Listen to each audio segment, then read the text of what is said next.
Bonjour. Deux bonnes informations.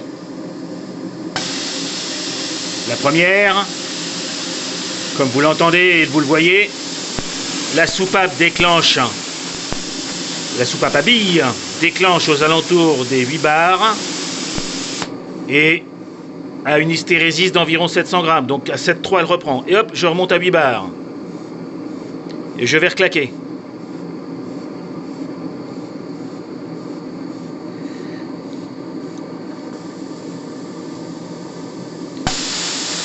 Donc, j'ai réglé, en la nettoyant, je sais pas, en tout cas, j'ai réglé le problème de ma bille et de ma soupape de sécurité qui ne voulait plus se fermer. Donc, je saurais que... Voilà, donc ça, c'est le premier sujet. Deuxième sujet, je suis passé en phase liquide. Vous savez que lorsqu'un gaz se détend, son contenant refroidit énormément. J'avais donc un très gros problème au niveau de mon tank à gaz qui... Alors... Ah oui, elle va passer son temps à m'embêter. Hein. Bon, c'est pas très grave. Il passait son temps à refroidir et la pression chutait très fort. Moralité, je suis passé en phase dite liquide. Ça veut dire quoi? Ça veut dire que le petit robinet qui avant ouvrait le gaz, trouvait son gaz au niveau du ciel, c'est-à-dire la partie aérienne où il y avait entre guillemets du gaz en phase gazeuse. Maintenant, j'ai un tuyau plongeur qui va jusqu'au fond, qui capture le gaz en phase liquide. Le gaz en phase liquide passe ici le long du tuyau qui est collé à la chaudière, ce qui le réchauffe.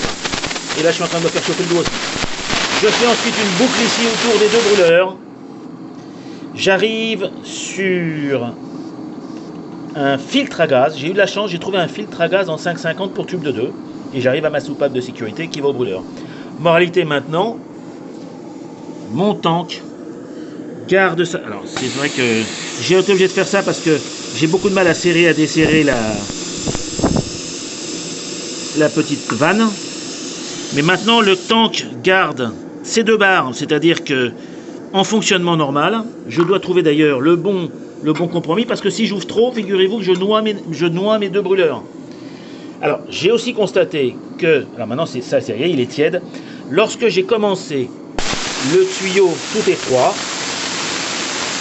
je vérifie que j'ai de l'eau encore, oui, parce que ce serait quand même dommage d'abîmer quoi que ce soit. Bon d'ailleurs, de toute façon, vous avez vu que ça fonctionne parfaitement. Je coupe artificiellement parce que j'étais branché à la radio.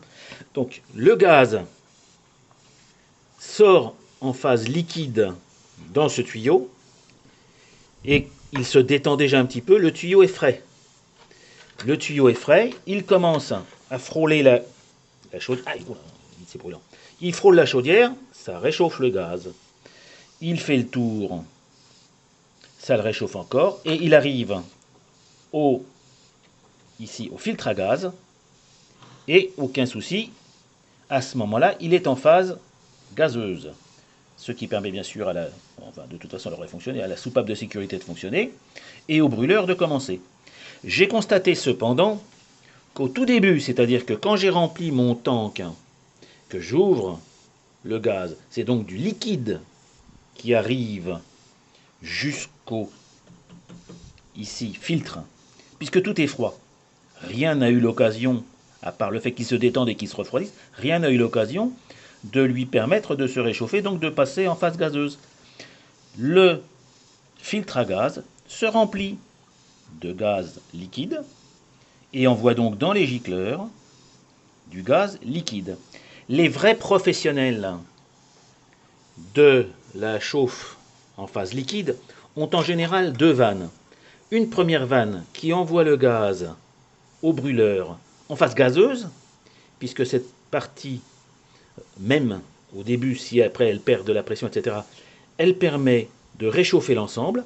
Et lorsque toute la chaudière, l'ensemble machine a pris sa température, on coupe la phase gazeuse pour ouvrir la phase liquide. Moi, je n'ai qu'un seul robinet et je ne peux pas me permettre de gérer aussi finement la transition gazeux, gaz liquide. Donc, je suis obligé au démarrage, j'ai découvert, d'ouvrir tout doucement, ce qui fait arriver un minimum de gaz jusqu'au filtre, il a quand même, comme vous voyez, un assez gros volume. Ça permet au gaz de repasser à ce moment-là en phase gazeuse. D'ailleurs, à ce moment-là, le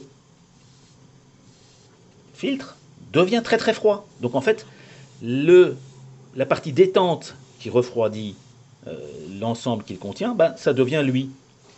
Et si je vais doucement, ben, je vais tout doucement, le peu de gaz liquide arrive à se retransformer en gaz et va dans les brûleurs. Donc au démarrage, je dois démarrer tout doucement pour laisser la pression et surtout la température ici, parce que c'est très chaud, la température monter.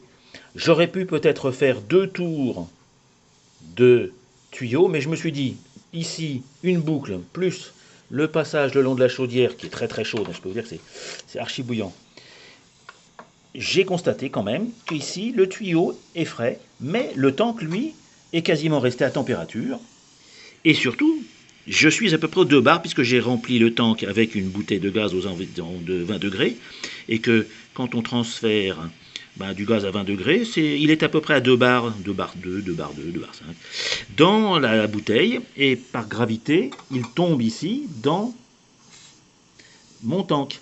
La seule difficulté que j'ai maintenant à gérer, bon, c'est pas très grave puisque les courses ne durent pas longtemps, c'est combien dois-je mettre de gaz liquide dans ce tank pour ne pas en mettre trop, ça sert à rien, et surtout, ne pas en mettre assez. Si je ne mets pas assez, je vais tomber en panne de gaz.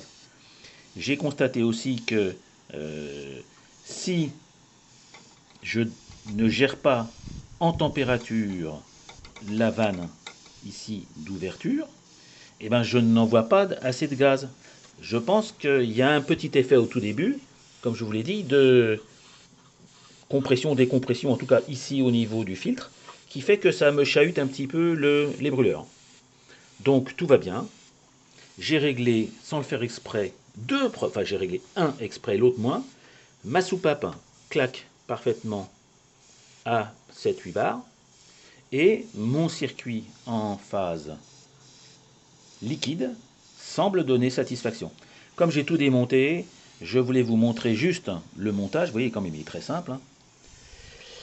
Je voulais quand même vérifier avant tout que la pression ici reste, c'est moins visible maintenant parce que j'ai tout permuté, reste bien à mes 2 bars. Donc ça veut dire que j'ai bien 2 bars de pression constante a priori sur mes brûleurs. Voilà, et bien écoutez, c'est une très bonne nouvelle. Et maintenant, la suite va être de trouver des hélices en bi ou tri pâle, de diamètre légèrement différent, pour faire, comme me l'a suggéré mon ami Eric, différents tests de vitesse et de remous, puisque certains me disaient que on était capable, avec des bateaux très puissants, de vider une baignoire. Eh bien écoutez, je prends ce challenge. Je vous remercie de continuer à suivre ces vidéos. Je vous remercie aussi, s'il vous plaît, de bien vouloir vous abonner, parce que l'abonnement nous aide à remonter dans les classements. Et je ne monétise absolument pas du tout mes vidéos, mais je veux absolument partager ma passion. Au revoir les amis!